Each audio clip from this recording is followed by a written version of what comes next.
Hi అండి, welcome back to amps world. Today recipe వచ్చేసి pressure కుక్కర్లో టేస్టీ చికెన్ కర్రీ.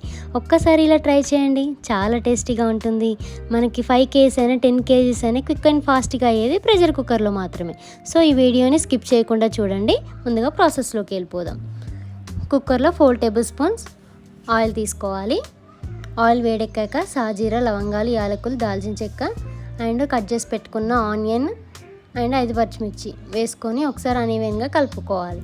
ఆ తర్వాత 1 టేబుల్ స్పూన్ పసుపు వేసుకోవాలి, కరివేపాకు అండ్ 2 టేబుల్ స్పూన్ అల్లం వేసుకొని ఒకసారి మళ్ళీ కలుపుకోవాలి. ఇలా కలుపుకున్న తర్వాత మ్యారినేట్ చేసి పెట్టుకున్న చికెన్ని ఇందులో వేసేసుకోవాలి. ఉప్పు, కారం, పసుపు, అల్లం వేసుకొని మ్యారినేట్ చేసి పెట్టుకుందాం ముందే. అండ్ ఆ తర్వాత ఇప్పుడు మనం 1 టేబుల్ స్పూన్ కొబ్బరి అండ్ 4 కాజు ఇవి దూరగా వేయించుకుందాం ప్యానంలో. సో వేయించుకున్న తర్వాత పక్క పెట్టేసుకొని చల్లారినాక మిక్సీ పట్టేసుకోవాలి. ఇప్పుడు మనం కట్ చేసి పెట్టుకున్న టమాటాలను ఇందులో వేసేసుకుందాం. వేసేసుకొని కలుపుకున్న తర్వాత మూత పెట్టేసుకొని ఒక 5 నిమిషాల తర్వాత మూత తీసి ఇప్పుడు మనం ఆ పొడిని ఇందులో వేసేసుకోవాలి. సో వేసేసుకొని మళ్ళీ ఒకసారి కలుపుకుందాం. ఇప్పుడు మనం 2 టేబుల్ స్పూన్ ధనియా powder, salt 2 tablespoon and garam masala వేసేసుకొని అనీవెన్గా కలుపుకోవాలి. మళ్ళీ ఇప్పుడు మనం ముక్క మునిగే వరకు వాటర్ పోసుకోవాలి.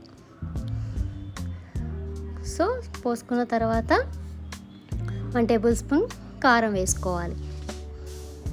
వేసుకున్న తర్వాత ఒక 5 నిమిషాల తర్వాత చికెన్ మసాలా వేసేసుకోవాలి. 1 టేబుల్ స్పూన్ వేసుకొని ఇప్పుడు మనం కుక్కర్ మూత పెట్టేసుకుందాం. కుక్కర్కి 2 విజిల్స్ వచ్చేదాకా ఉడికించుకోవాలి. Only 2 whistles. సో అంతేనండి, రెడీ అయిపోయింది టేస్టీ ప్రెషర్ కుక్కర్లో చికెన్ రెసిపీ.